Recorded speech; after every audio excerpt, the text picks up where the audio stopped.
আমার চাচাতো ভাই। আমরা সবাই মিলে কাজ করতেছি। তো দেখা যাক কী করতে পারি, জানি না শেষ পর্যন্ত আপনারা দেখবেন কি না, তবে আশা করি দেখলে আপনাদের অনেক ভালো লাগবে। তো আমরা একটা জাল দিয়ে দিলাম।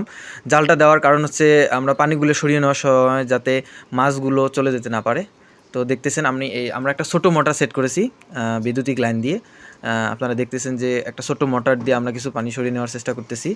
তো এখানে জাল দিয়ে রাখা হয়েছে যাতে ময়লাগুলো পাইপের মধ্যে লেগে না যায়, আর মাছগুলো যেন আবার পাইপের মধ্যে এসে সমস্যা করতে না পারে, সেজন্য আমরা তো আপনারা দেখতেছেন সবাই আমরা কাজে লেগে পড়েছি আস্তে আস্তে।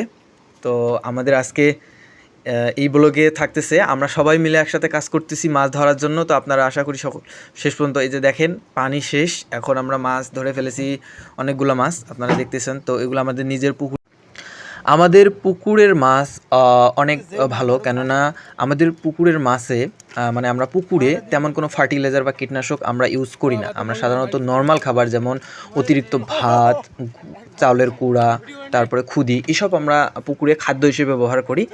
আর নর্মালি ন্যাচারাল খাবার সব কিছু। আমাদের পুকুরের মাছে কোনো ধরনের ভেজাল নেই। এবং আমাদের আশা করি আজকের আমার এই ব্লগটি আপনাদের অনেক ভালো লেগেছে, এবং আপনারা অবশ্যই আমার এই ফেসবুক পেজটি ফলো করে দিবেন, লাইক করবেন, সবাই শেয়ার করবেন। সবাই ভালো থাকবেন।